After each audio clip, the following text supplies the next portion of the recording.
Pemirsa, Gubernur Sulsel Nurdin Abdullah mendukung kebijakan Presiden Joko Widodo terkait pemindahan ibu kota negara dari DKI Jakarta ke Kalimantan Timur.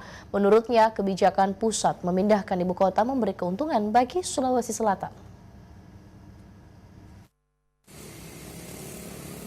Pemindahan ibu kota negara dari Jakarta ke Kalimantan Timur akan segera direalisasikan pada tahun 2024 mendatang.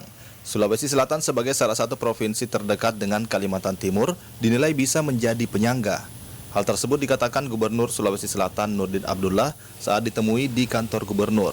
Ia juga menjelaskan Sulawesi Selatan sebagai daerah pertanian dengan beragam hasil bumi, bisa dengan mudah mengirim hasil bumi ke ibu kota. Nurdin juga mengaku akan memaksimalkan lahan pertanian di Sulawesi Selatan untuk meningkatkan produksi.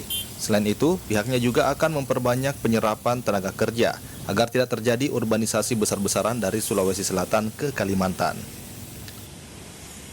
Kalau sudah mulai pencanangan, pembangunan, ya, barulah yang harus kita pikirkan sekarang. Apa kontribusi Sulawesi Selatan ke Kaltim, ke ibu kota yang baru? Apa kontribusi kita? Ya? Yang paling ideal bagi kita adalah kita harus siap untuk menjadi penyangga, ya, penyangga pangan, ya, buah-buahan, sayur-sayuran. Kan selama ini kita kan udah menyangga ke sana, tapi nanti kalau ibu kota udah di sana, pasti kan ya akan kebutuhannya semakin besar, Pak. Seperti diketahui, Presiden Joko Widodo telah menyatakan lokasi ibu kota baru terletak di Kalimantan Timur, tepatnya di 2 kabupaten, yakni Kutai Kartanegara dan Penajam Pasir Utara. Pemerintah menyebut pemindahan ibu kota negara ini dilakukan usai pemerintah melakukan kajian selama 3 tahun. Nur Fitri, Celebes TV.